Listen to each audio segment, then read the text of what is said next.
ఆయన శిలాశాసనం అని చెప్పాడు. రేవంత్ రెడ్డి గారు నరేంద్ర మోడీ గారిని గద్దె దించుతామని దానికి శిలాశాసనం రాస్తున్నానని చెప్పాడు. కానీ ఈరోజు అర్థం చేసుకోవాల్సిన అవసరం ఉంది. నేను ఛాలెంజ్ చేస్తూ ఉన్నాను కాంగ్రెస్ పార్టీ రాహుల్ గాంధీకి, మీరు అధికారంలో ఉన్నటువంటి 3 రాష్ట్రాలలో ఏ ఒక్క రాష్ట్రం గెలిచినా కూడా దేనికైనా నేను సిద్ధంగా ఉన్నాను. తెలంగాణనే కాదు, అది హిమాచల్ ప్రదేశ్ కావచ్చు, కాంగ్రెస్ పార్టీ కావచ్చు, కర్ణాటకలో మళ్ళీ రెండోసారి గెలిస్తే ఈ 3 రాష్ట్రాలలో రాహుల్ గాంధీ చెప్పింది నేను చేయడానికి ఉన్నాను. ఈరోజు 3 రాష్ట్రాల్లో ఎప్పుడు ఎన్నికలు పెట్టినా ఈ 2025 ఎండింగ్లో ఎన్నికలకు సిద్ధమైన రాహుల్ గాంధీ తిరిగి గెలిపించుకోవాల్సిందిగా సవాల్ చేస్తూ ఉన్నాను.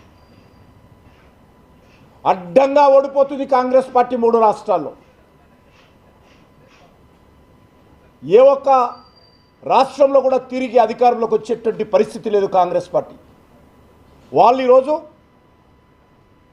భారతీయ జనతా పార్టీ పైన, మోడీ గారి పైన ఇష్టారాజ్యంగా మాట్లాడేటువంటి ప్రయత్నం చేస్తూ ఉన్నారు. గత పార్లమెంట్ ఎన్నికల్లో 3 సార్లు వరుసగా ఓడిపోయారు.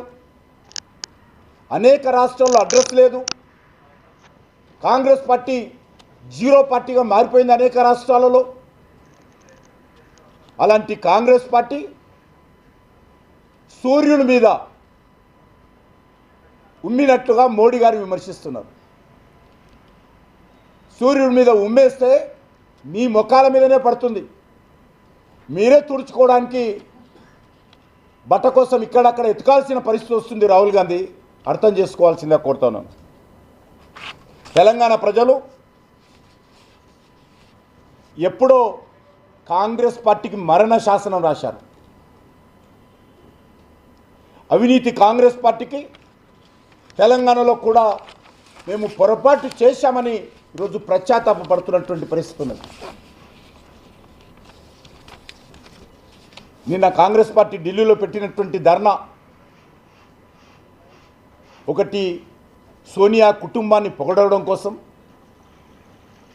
నరేంద్ర మోడీ గారిని విమర్శించడం కోసమే తప్ప ఈ సభ ద్వారా ఎవరికి ఒరిగిందేమీ లేదు. తెలంగాణ కాంగ్రెస్ పార్టీ కూడా ఒరిగిందేమీ లేదు. ఎంతో ప్రగల్భాలు పలికి మేము పొడి చేస్తాము, రాహుల్ గాంధీ వస్తున్నాడు, మల్లికార్జున ఖర్గే వస్తున్నారు, మా పార్టీ అధినాయకత్వంతో వస్తుందని చెప్పారు. చివరికి ఢిల్లీలో కూడా కాంగ్రెస్ పార్టీకి దిక్కు లేకుండా రేవంత్ రెడ్డి ఎడాపడా మాట్లాడడానికి మాత్రమే నిన్నటి ధర్నా పరిమితమైందని మనం చేస్తా ఉన్నాను.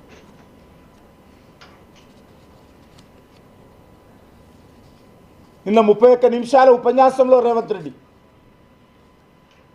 సోనియా కుటుంబాన్ని పొగడడం కోసం, నరేంద్ర మోడీ గారిని తిట్టడం కోసం మాత్రమే పరిమితమైంది.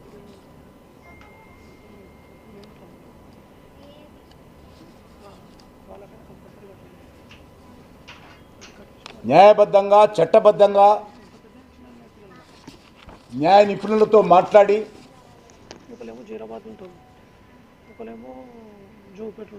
బీసీలకు ఇచ్చినటువంటి 42% అమలు చేయాల్సినటువంటి అవసరం ఉంది.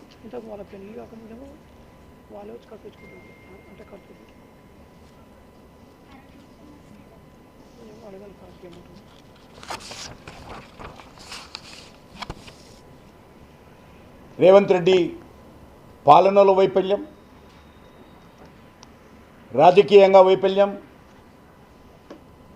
వనరులు సమకూర్చుకొని రాష్ట్ర ఆర్థిక వ్యవస్థను గాడిలో పెట్టడంలో వైఫల్యం, ఇచ్చినటువంటి హామీల అమలులో వైఫల్యం. ఒకటి మాత్రం, తెలంగాణ ప్రభుత్వం సక్సెస్ఫుల్గా కరప్షన్లో, అవినీతిలో బీఆర్ఎస్ పార్టీతో పోటీ పడతా ఉంది. బీఆర్ఎస్ పార్టీతో అవినీతిలో అద్భుతంగా పోటీ పడుతూ ఆ రోజు కేసీఆర్ టీఆర్ఎస్ ప్రభుత్వము ప్రైవేట్ లిమిటెడ్గా హోల్సేల్ కరప్షన్ చేస్తే కాంగ్రెస్ పార్టీ ప్రభుత్వంలో